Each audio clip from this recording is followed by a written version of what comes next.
National 5 students, let's look at this past paper question together. It's another extended response question, and this one asks us to describe the similarities and differences in the process of fermentation in yeast cells and muscle cells, okay? So essentially we're comparing fermentation in yeast cells with animal cells because we know that animal cells are the ones that have muscles, okay? So what I would do if I was laying this out is I'd talk about the similarities first, then I'd talk about the differences below that, okay?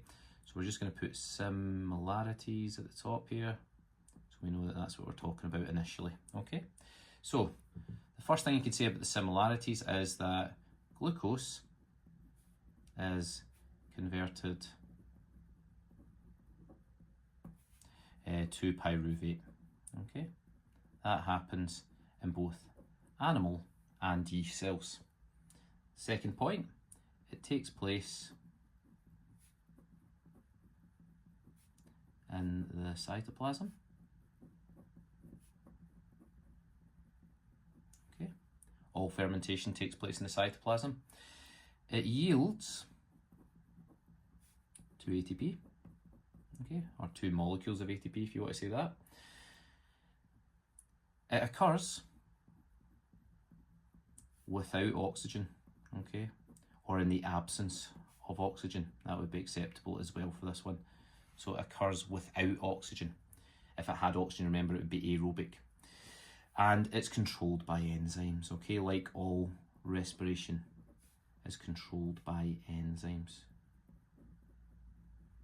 Oh, apologies. Controlled by enzymes, not controlled as enzymes. Mr. White wouldn't pass his English test by the look of this. Okay, so that's the similarities. Now let's talk about the differences. Okay, so first of all, let's talk about the end products, okay? So the end products. Now, in yeast, the end products in yeast are CO2 and ethanol, okay? Whereas, and you actually get a separate mark for this, in animal cells, or you could say muscle cells, the product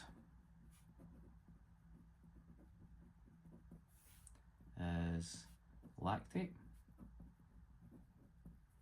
Okay, that would also get you a mark.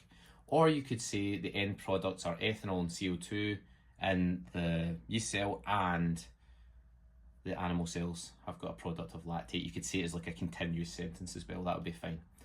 Okay, so you get 2 marks for the similarities and 2 marks for the differences. You can see it's easier to pick up the 2 marks in the similarities than it is the differences, but that is how you go about answering an extended response question on fermentation.